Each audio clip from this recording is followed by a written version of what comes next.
ప్రభు అయిన యేసుక్రీస్తు నామంలో మీకు సమాధానం కలుగును గాక. షలోం.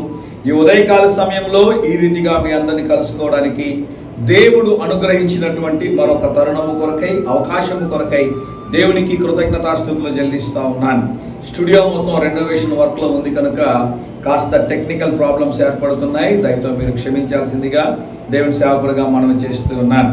ఈ ఉదయకాల సమయం కొరకు యోహాను సువార్త 14వ అధ్యాయము 18వ వచనంలో మిమ్మును అనాథలుగా విడువను.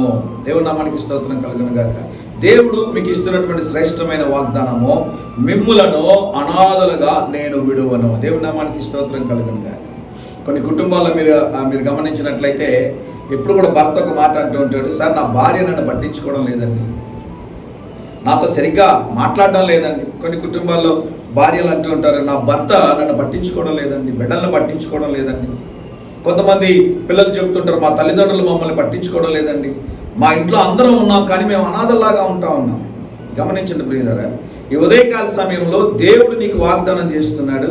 ఆ దేవుడు నీకు ఇస్తున్న వాగ్దానం ఏంటి అంటే, నిన్ను అనాథలుగా నేను విడువను. వాక్యం అంటుంది కదా, నిన్ను ఎన్నడూ విడువను ఎడబాయని.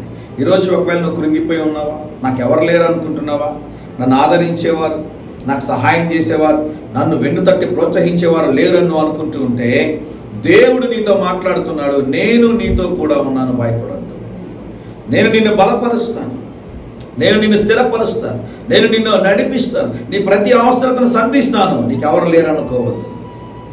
ఎవరి మాట తెలియజేస్తున్నా తెలుసా? సర్వశక్తిమంతుడైనటువంటి దేవుడు, భూమిని ఆకాశమును సృష్టించినటువంటి దేవుడు నీకు ఇస్తున్న వాగ్దానము, నేను నిన్ను అనాథగా విడవను, నువ్వు భయపడొద్దు, నీకు ఎవరు లేరు అనుకోవద్దు, నేనున్నాను, నేను నీకు సహాయం చేస్తాను, నేను నిన్ను నడిపిస్తాను. ఎంత శ్రేష్టమైన వాగ్దానాన్ని దేవుడు ఇస్తున్నాడు కదా. ఈ వాగ్దానాన్ని పట్టుకొని ప్రార్థన చేయండి. ప్రభువా, మీరు నాతో ఉన్నందుకు వందనాలు. ప్రభువా, నన్ను నడిపించండి, నన్ను బలపరచండి, నాకు సహాయం చేయండి, నా జీవితంలో బలమైన కార్యాలు చేయండి ప్రభువా. మీరు అడగగలిగితే మీ ఊహకు మించిన కార్యాలు దేవుడు చేయబోతున్నాడు. ఈ దినమే దేవుడు చేయబోతున్నాడు. దేవుడు మీకు తోడై ఉండి ఈ దినం మీరు తలపెట్టే కార్యమంతట్లో జయమును అనుగ్రహించునుగాక. ప్రియ పరలోకపు తండ్రి, నాయన, మీరు మమ్మల్ని అనాథులుగా విడిచిపెట్టే దేవుడు కాదు. మీరు ఇచ్చిన శ్రేష్టమైన వాగ్దానం కొరకే వందనాలు. బలపరచండి, స్థిరపరచండి, బలమైన కార్యాలు మా జీవితంలో జరిగించున్నాం.